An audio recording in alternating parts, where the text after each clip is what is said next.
Welcome back to the first off-season video of the Baltimore Ravens. This time around, we're going to talk about the three needs for this off-season. Three things I want to see the Ravens do this off-season to make the team better. And it's pretty much that. So if you enjoyed, subscribe to the channel because I'm going to have more off-season content on the channel of the Baltimore Ravens. And pretty much the NFL, because I'm going to start covering more news during the off season. Things are going to get interesting. So here we go. Three things I want to see the Ravens do this off season. First things first. Extremely important to protect Lamar Jackson. Offensive line overhaul. By draft or free agency. Eric DeCosta needs to find a replacement for in the interior lineman position. There is a big hole. I mean, last offseason, Marshall Yanda retired. And then what we did, we overlooked that hole he left a bit. We a bit underestimated like how important he was to this offensive line. And this offensive line went from like a top 5 in 2019 to one of the worst. So it affected us a lot. And this season, it's been terrible pretty much. It's been terrible. It's been the worst. I've never seen an O-line for the Ravens play that bad, honestly. You had, especially that center position, it was terrible. You had Max Gura not being able to snap. Patrick McCarry not being able to snap. Led to Lamar being injured in the playoff game, by the way. Just going to say that. It's pretty much that. Lamar got a worse O-line. He didn't have that luxury he had in 2019. So some guys I'm going to look into at center for free agency. Alex Mack wouldn't be a bad option right there. He's regressed a bit. He would be cheap though, but he's still dominant in his position. So, I mean, he knows how to snap. at least.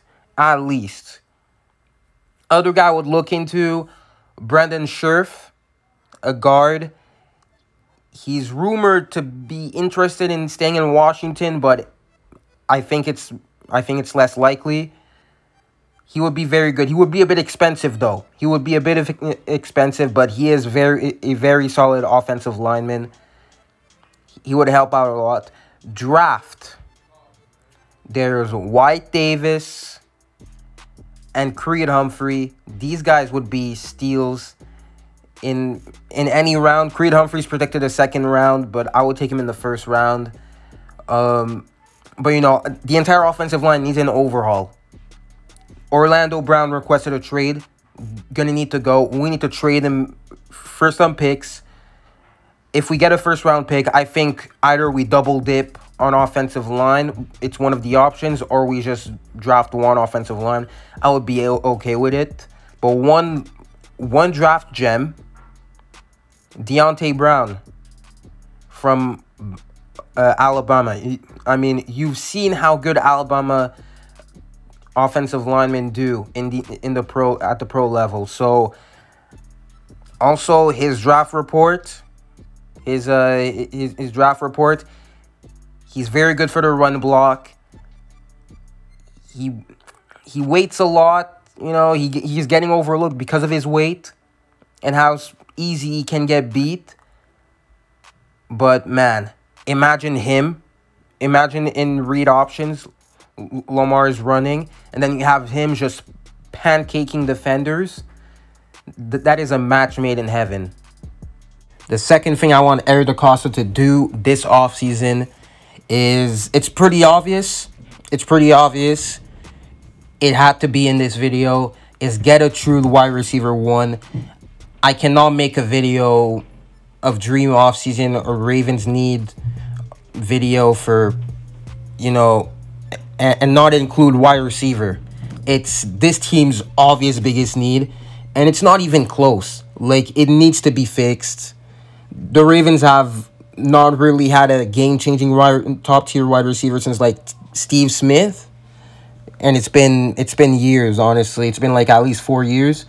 And you look at teams last offseason that did acquire a number one wide receiver in, like, the Bills and the Cardinals.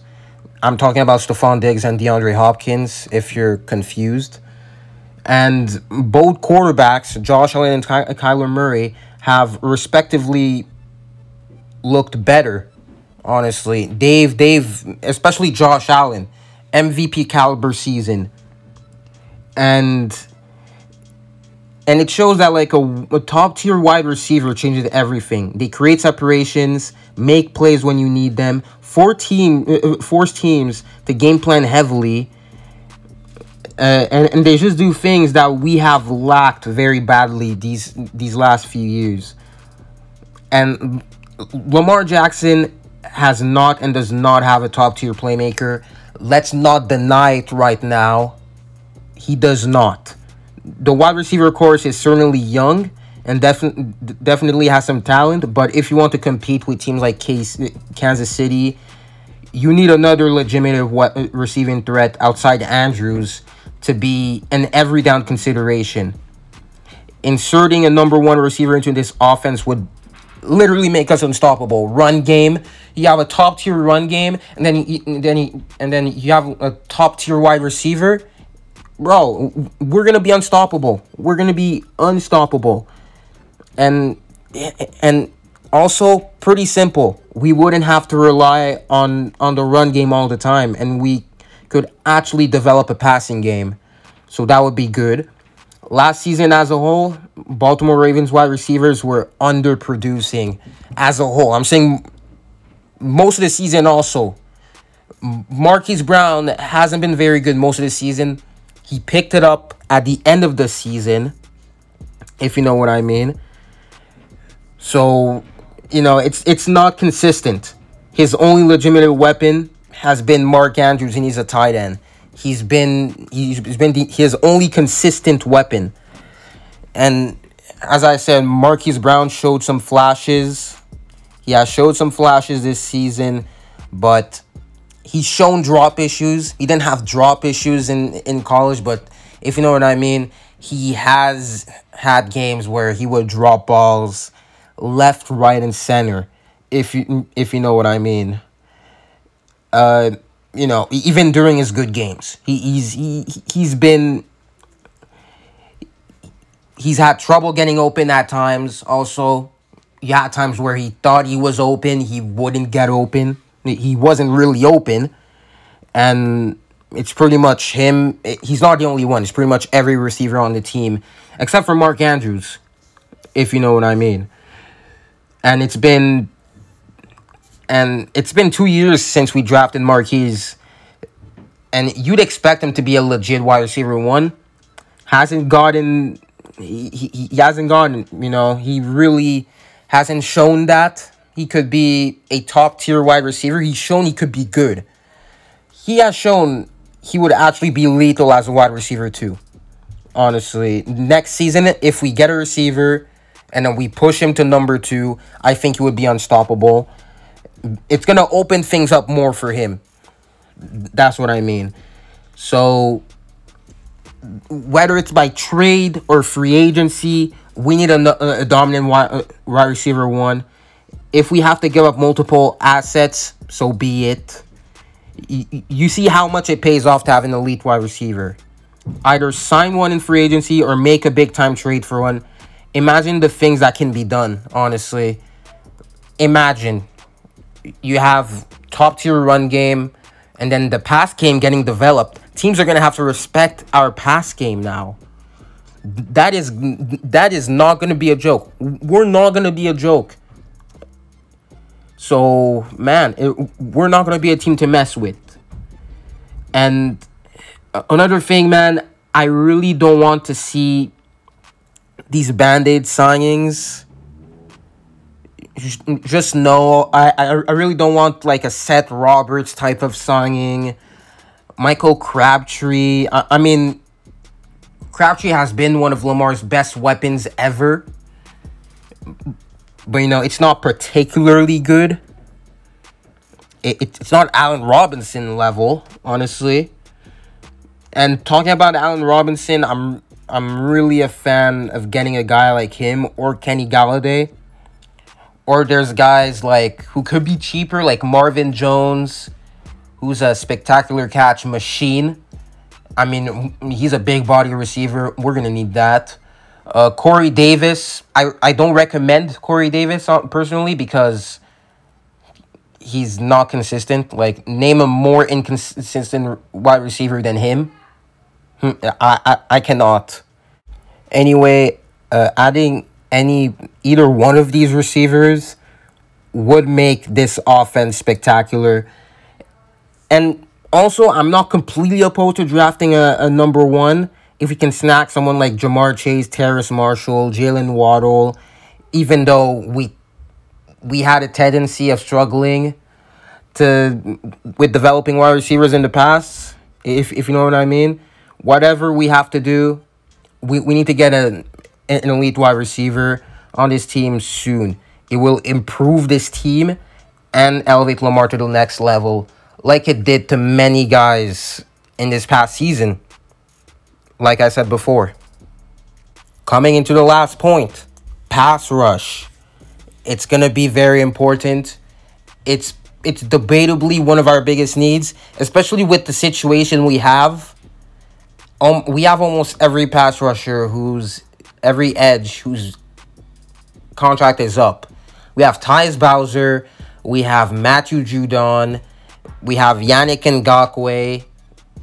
It's our three pass rushers on the team. If we let all of these three guys go, it's Jalen Ferguson who's left. But yeah, pass rush is going to be very important. Honestly, how I do it in this situation, you let Judon go. He's asking for $20 million. He's asking for $20 million this offseason. Let's not just rely to his source. It's pretty much damage control at that point. It has been said. He's lying. He's being stupid. He's being a liar. He thinks he's not greedy when he actually is. So I'm getting this out of the way real quick. It's impossible that, we haven't had talks yet. It's BS. Stop. If you guys didn't have talks, then why did we give you that franchise tag? Why? Last offseason. It's because you wanted more. It's because you wanted money. And then we were like, no, we're going to franchise tag you. Talking about Judon.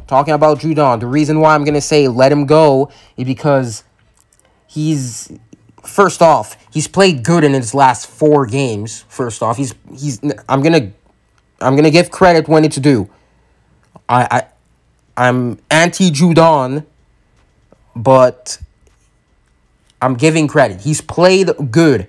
He's had great games in the last few games. Against the Titans, he's played good. And in his last games, when we needed him the most, he did play well.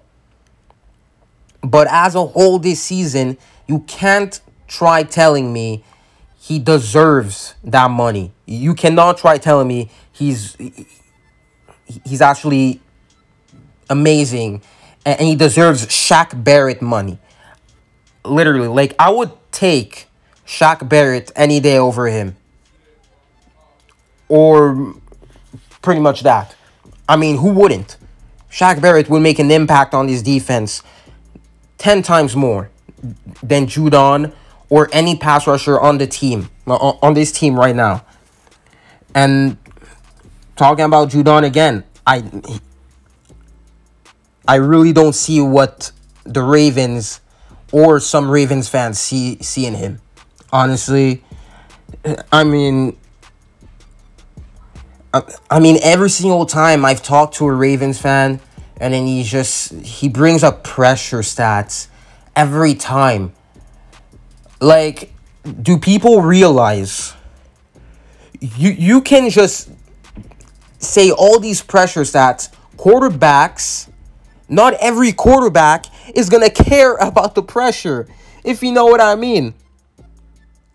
We would blitz every play against Mahomes, and he would just destroy us because we would never get to him. We would never finish.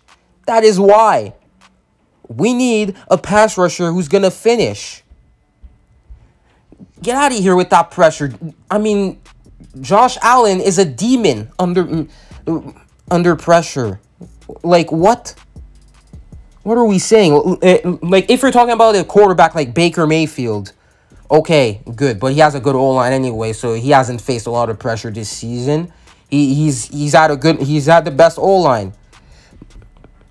But we've seen how he does under pressure. If it's a quarterback like Baker Mayfield, it's gonna matter. But if it's Patrick Mahomes, teams we're gonna have to go through to actually get to the Super Bowl, to win a Super Bowl. Teams like that, the Bills, Josh Allen. It's not gonna matter. It's not gonna matter. And first off, Judon, his pressures are unblocked. His sacks are unblocked. Like, most of Judon's pressures were unblocked or cleanup. On top of that, like, it depends on the QB you're facing also. So his pressure stats, it's pretty misleading because it depends of the quarterback you're facing. It matters when it actually matters. So, yeah, like $20 million for 6 sacks? Come on. And I have no idea what the Ravens see in him. I have not seen him perform well against good offensive lines, which is what you look for in a big-time player for his asking price. Shaq Barrett, by the way. And also, he commits too much penalties. He commits too many penalties. Like, he's incredibly frustrating to watch. So, honestly, in his case, I would just let some other stupid team with a large cap take on whatever he wants. And as long as we restart at the pass rusher position, I'm going to be okay with letting him go. I think we will restart there because we cannot bring back all of them. I say we re-sign Tyus, franchise tag Yannick, and then just go and then draft an edge in the draft in the first round if we have 2 first-round picks or in any round, honestly. What I think we should do is let Judon go, re-sign Ngakoue or franchise tag him, whatever. Or if we have to let both of them go, maybe sign Tyus because he's going to ask for less than both of them. And honestly, I think if we can let both of them go and then just go after some top-tier pass rusher, that would be perfect for us. Or in the draft, if we get lucky for like some Gregory Rousseau or whoever it is. Or even a pass rusher who could become better than Judon in the near future. And, I think he will. I think the pass rusher we draft can. I think he personally will because we're good at drafting. And most importantly, he can actually win one-on-one matchups consistently like a top-tier pass rusher. Because it's what I want. I don't want any of Judon's bullshit of just him getting unblocked sacks or him getting sacks against terrible O-lines. I mean, if we're to let Judon and Ngakoue walk, and then we sign Shaq Barrett, who's probably going to ask for like a fortune, I would be happy. He would have a bigger impact. But honestly, pass rush is very important for us because it's for teams against Mahomes. Just the most important thing to do to beat the Chiefs, we've seen that in the Super Bowl, is get to Mahomes. Finish. No pressure bullshit. He's gonna piss on us if it's like, oh, we're just gonna get pressure. No, get to him. That's the most important. So yeah, it's all I have. These are three big needs. Three big needs for the Ravens coming into this offseason and what I want them to do. And yeah, I hope you enjoyed. Tell me your thoughts down below. Subscribe for more Ravens content in the offseason, especially more NFL content as usual. I have gaming content with Madden if you're interested in that too. I have other sports games too. And also I try other content once in a while. So yeah, I hope you enjoyed watching. And click the like button, share, subscribe. And I'm going to see you guys in the next video.